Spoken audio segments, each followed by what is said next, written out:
Hai, selamat bergabung di SLC Talks bersama dengan saya, Christine. Hari ini kita akan berbicara mengenai bagaimana saya memahami diri saya dan orang lain.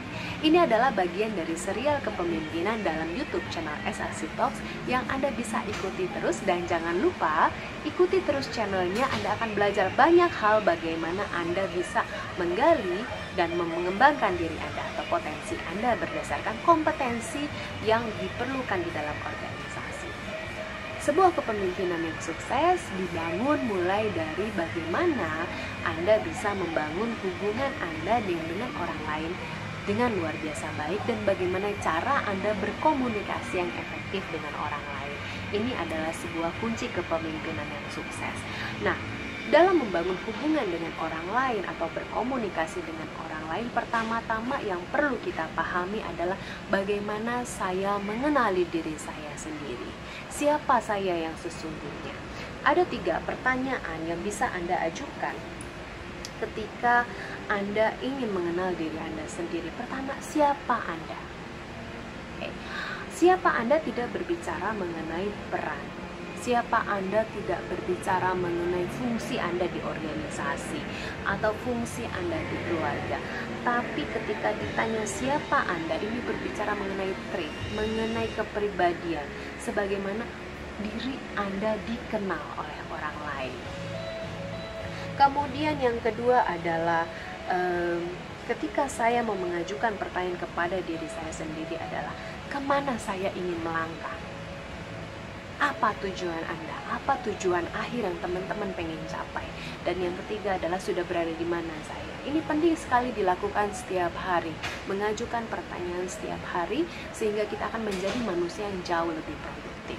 Nah, ketika kita juga berhubungan dengan orang lain, maka kita juga perlu memahami orang lain. Hal yang paling krusial yang sering terjadi adalah kita begitu banyak menghadapi konflik dengan orang lain karena disebabkan oleh perbedaan paradigma, perbedaan sikap, perbedaan cara pandang, sehingga ini akan mempengaruhi bagaimana cara kita berkomunikasi dengan orang lain, bagaimana cara kita memandang sesuatu, kemudian makanya muncullah konflik. Salah satu hal yang bisa teman-teman pakai untuk memahami diri sendiri dan orang lain terkait dengan traits yang tadi saya sudah sebutkan adalah salah satu teorinya adalah DSC. DSC adalah sebuah teori kepribadian yang dikeluarkan oleh William Marston, tapi juga Anda bisa menggunakan teori kepribadian yang lain yang mungkin sudah Anda kenal sebelumnya. Nah, dalam teori kepribadian DSC ini, Anda bisa mengenali diri Anda sendiri dan bagaimana cara atau strategi saya berkomunikasi dengan orang lain. Bagaimana saya mampu memahami cara pandangnya dan bagaimana kemudian saya menyesuaikan dengan siapa saya. Ada 4 tipe kepribadian dalam teori DSC, yaitu yang pertama adalah dominan, kemudian yang kedua adalah influence, yang ketiga adalah steadiness, dan yang keempat adalah compliance. Setiap kepribadian ini dipengaruhi oleh fungsi. Jadi kalau misalnya Anda melihat gambar yang saya tampilkan di sini, ada 4 kuadran yang Anda bisa perhatikan. Yang pertama adalah extrovert dan introvert. Yang kedua adalah task focus atau people focus. Seorang yang dominan adalah orang yang dipengaruhi oleh 2 kuadran, yaitu task focus dan extrovert. Seorang yang dominan biasanya mereka adalah orang yang sangat demanding. Mereka ketika berkomunikasi adalah orang yang sangat terbuka, langsung, kemudian juga senang mengontrol dan mempengaruhi orang lain. Setiap perkataannya sangat kuat, kemudian sangat mendominasi, dan orang ini, seorang dominan adalah seorang pribadi yang suka memimpin orang lain. Orang dominan adalah orang yang berfokus kepada hasil, orang yang langsung apa adanya, blak-blakan, tidak suka berbasa-basi. Mereka adalah orang-orang yang kompetitif, sehingga mereka akan fokus kepada hasilnya dan akan melakukan segala cara untuk mencapai tujuan yang ingin dicapai. Kemudian seorang dominan adalah orang yang sangat logis, ya. Jadi kalau berbicara dengan orang dominan dengan berbicara tanpa fakta, maka Anda akan menghadapi konflik. Kemudian seorang dominan adalah orang yang senang menghadapi tantangan, ia menyukai tantangan yang baru. Lalu bagaimana dengan seorang influence? Seorang influence atau orang yang memiliki tipe kepribadian influence adalah orang yang menyenangkan. Dia senang sekali mengentertain orang lain, senang membangun hubungan dengan orang lain. Dia orang yang cepat, orang yang menyenangkan, orang yang senang berbicara, kemudian demonstrasi, orang yang sangat ekspresif dan persuasif. Seorang influence juga adalah orang yang sangat outgoing dan optimis. Ya, dia adalah orang yang senang memotivasi orang lain. Jadi tidak heran kalau di dalam sebuah organisasi atau Anda mempunyai teman yang bisa berbicara terus-menerus tanpa berhenti, maka dia adalah seorang influence. Sedangkan kalau kita berbicara orang steady, seorang steady itu adalah orang yang sangat penyayang, seorang yang tenang, yang sabar. Termasuk ketika dia berbicara, dia adalah seorang yang senang mendengarkan orang lain. Dia akan menjadi seorang teman yang loyal. Kemudian dia adalah seorang yang sabar, menaruh kepedulian kepada orang lain, orang yang suka mendukung orang lain dan menjadi sebuah tim kerja yang solid. Dia akan membantu Anda untuk mencapai tujuan Anda. Dia juga orang yang santai dan membutuhkan waktu untuk mengambil sebuah keputusan. Kenapa? Karena seorang steady adalah orang yang prosedural. Dia tidak terlalu menyukai sesuatu yang berubah terus-menerus, yang sangat dinamis. Yang terakhir adalah tipe kepribadian compliance. Dari seluruh tipe kepribadian yang ada, biasanya seorang compliance adalah orang yang dikenal memiliki kemampuan intelijensi yang sangat baik. Mereka adalah orang-orang yang akurat, orang-orang yang logis, orang-orang yang senang membangun sebuah fakta dan data sebelum mengambil keputusan.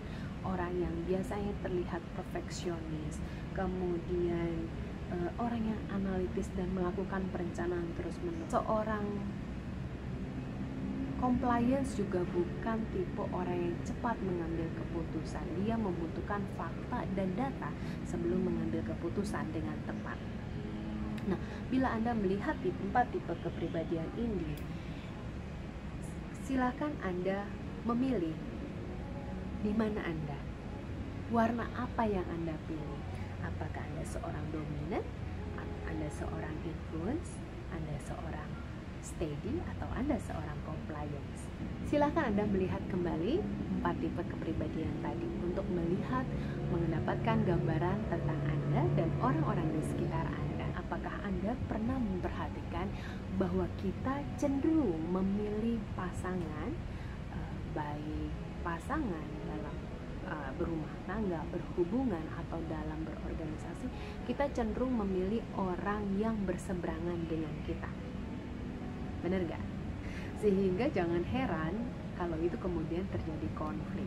Karena itu, ini adalah sebuah tantangan tersendiri. Ketika Anda mau berkomunikasi dengan efektif, maka Anda harus menyesuaikan, bertemu dengan energi Anda dan energinya mereka, antara kepribadian mereka dengan kepribadian Anda.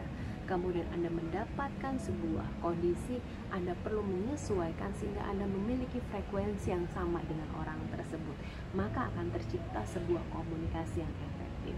Bila Anda sedang menghadapi misalnya klien Anda atau pasangan Anda yang berseberangan dan Anda anggap saja Anda adalah seorang yang dominan, dan Anda menghadapi seorang pasangan Anda atau lawan bicara Anda adalah orang steady, maka Anda perlu menyesuaikan energi Anda dengan energi lawan bicara Anda. Bila Anda adalah orang yang senang segala sesuatu yang serba cepat, tidak sabaran, kemudian cenderung menuntut, maka Anda perlu menurunkan level energi Anda, menyamakan dengan seorang steady tadi. Anda harus lebih mendengarkan orang lain, kemudian mengajukan pertanyaan, kemudian menjadi orang yang jauh lebih menyenangkan, termasuk memilah kata-kata yang tepat. Perhatikan bahwa seorang steady sangat cenderung memperhatikan perasaannya mereka dibandingkan logika, dan itu berseberangan dengan orang dominan. Maka ketika komunikasi yang efektif ingin terbangun, Anda perlu bagaimana memahami perasaan mereka. Perhatikan hal ini sangat penting sekali dalam komunikasi. Ketika Anda sadar siapa yang Anda hadapi, siapa mereka, siapa Anda, maka Anda akan jauh lebih intens, lebih engage ketika membangun hubungan yang efektif dengan orang lain. Sekarang bayangkan ketika Anda berada dalam organisasi atau ketika Anda berada dalam keluarga Anda, di mana Anda bisa memberikan kontribusi yang baik. Anggap saja di organisasi, Anda bisa melihat dari diagram yang sudah disajikan ini bahwa kalau misalnya saya adalah seorang dominan, lihat warna yang merah, maka Anda adalah orang yang ingin segera bekerja cepat. Salah satu tagline-nya atau keywordnya adalah doing it now, lakukan sekarang. Maka ketika Anda menghadapi seorang compliance, mereka akan melihat bahwa saya harus melakukan ini dengan benar, karena yang tadi keakurasian harus penting buat mereka. Maka hal yang perlu menjadi esensial yang harus Anda lihat adalah bagaimana saya memahami kebutuhannya. Jadi perlu memperlambat pace Anda untuk bertemu dengan sasaran yang ingin dicapai oleh seorang compliance dan sebaliknya.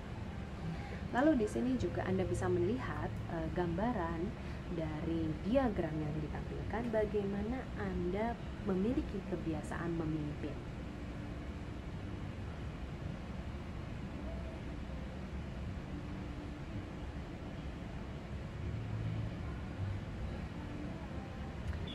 Kesimpulan dari pembelajaran hari ini adalah pertama, pelajari bagaimana Anda menggunakan fungsi otak Anda.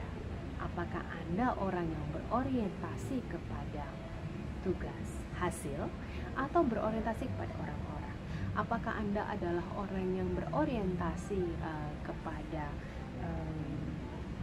sesuatu yang serba cepat, mengambil keputusan cepat, atau Anda membutuhkan banyak pertimbangan dalam melakukannya? Kemudian amati orang lain. Ini sangat penting.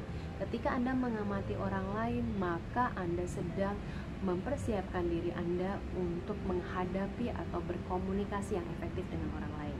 Yang ketiga adalah ambil tindakan dan lakukan sebuah perbedaan.